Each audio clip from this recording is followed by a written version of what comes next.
இதோ மாமல்லபுரம் கற்கோவில். அடுத்தது மாமல்லபுரம் கற்கோவில். மாமல்லபுரம் கற்கோவில் மகாராஜா தோன்றுகிறார். இதோ தோன்றுகிறார் ருத்ரவள்ளி.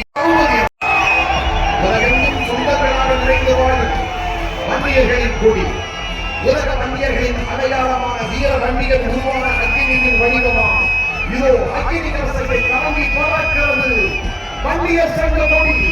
களமாடிய வீர பெண்மணி, மகாத்மா காந்தியடிகளை சந்திக்க விரும்பிய அசாத்திய போராளி, மகாகவி பாரதியம் என்று பாராட்டிய வீரத்தின் திருவுருவம் கடலூர் அஞ்சலையம்மாள்.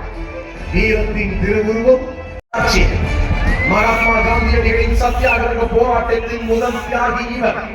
மயிலாடுதுறை உதித்தவர். ஒவ்வொரு பொதுக்கூட்டத்திலும் இவரது பெயரை காந்தியடிகளையும் பேச வைத்தவர். அவர் இல்லம் தேடி சென்று புகழஞ்சலி செலுத்த வைத்தவர் தான் இந்த நாகப்ப படையாச்சி. இந்த வீரன் ஜெயகுரு உழைப்பின் இலக்கணம், வீரத்தின் விளைவுகள், விசுவாசத்தின் மறுஉருவமா. மருத்துவர் ஐயா சின்னையா அவர்களின் விசுவாசத்தின் மறுஉருவமா நம் மாவீரன் ஜெயகுரு என்றே சொல்லும் தமிழகத்தை இதோ நம்முடைய வெற்றி சின்னம் மாவட்டத்தை தாங்கிய பாட்டாளி மக்கள் கட்சி கொடி.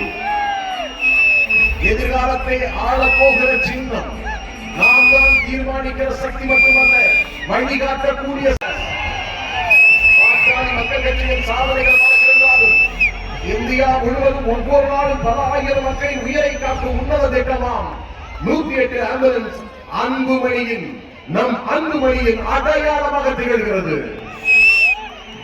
தெய்வம் தமிழக போராளி மருத்துவர் ஐயா, சமூக நீதியின் தந்தை, சமூக நீதிக்காகவே முழு மூச்சாக வாழ்ந்து கொண்டிருக்கிற ஒப்பற்ற மனிதர்.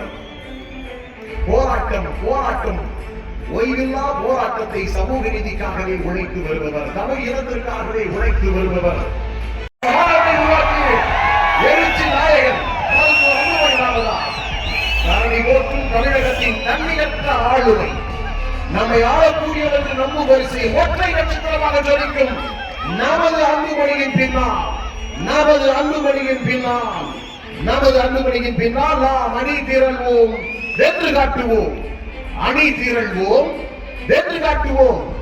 எங்கே ஒரு ஆதரவு கிளம்பும்